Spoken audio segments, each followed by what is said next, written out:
অনেকের মনে স্যার একটা খুব কমন প্রশ্ন থাকে যে একবার পক্স হয়ে গেলে সেটা সেরে গেলে কি আবার হওয়ার চান্স হ্যাঁ, থাকে? এইটাও অনেক সময়তে অনেকে কোশ্চেন আসে। এই একবার যদি ভ্যারিসেলা হয়, সেই পেশেন্টের ক্ষেত্রে যদি কোনো রকম সিরিয়াস ইমিউনোসাপ্রেশন না হয়, ইমিউনোসাপ্রেশন বলতে আমরা ধরে নেব ম্যালিগনেন্সি রিলেটেড হুম। কেমোথেরাপি, এইডস বা সিভিয়ার ডায়াবেটিস আনকন্ট্রোল এরকম কিছু না হলে, বা তার রোগ প্রতিরোধ ক্ষমতা কমে না গেলে, তার ক্ষেত্রে কিন্তু এই ইমিউনিটিটা লাইফ লং ইমিউনিটি থাকে। হুম।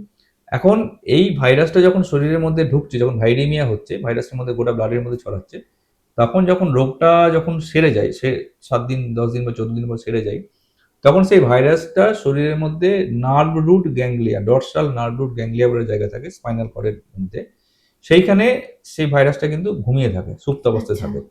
ফিউচারে কোনো সময়তে সেই রোগটা আবার যদি অ্যাক্টিভেট হয়, তাহলে সেই নার্ভ বরাবর বেয়ে বেয়ে শরীরের কোনো একটা ডার্মাটোমে মানে শরীরের কোনো একটা জায়গাতে বেল্টের মতো করে সেইটা প্রকাশ পায়, সেটাকে বলা হয় আবার হার্পিস জস্টার। আচ্ছা। এটা ভ্যারিসেলার জস্টার, চিকেন পক্স, সেই পক্সটাই, সেই ভাইরাসটাই যখন পরবর্তীকালে যখন বেড়ে একটা ফুসকা মতো, হার্পিস জস্টার নিয়ে আমরা আগেও আলোচনা করেছি, তখন সেই হার্পিস জস্টারটা ফিরে আসে। তো চিকেন পক্স আর হওয়ার রিস্ক থাকে না, কিন্তু বয়স বাড়লে 50-55 সময় কম বয়সেও দেখা যায় হুম। ইমিউনিটি ডাউন হলেই হবে, সেক্ষেত্রে হার্পিস জস্টারটা হয়। আবার তার এগেনস্টে কিন্তু ভ্যাকসিনেশন পাওয়া যায়।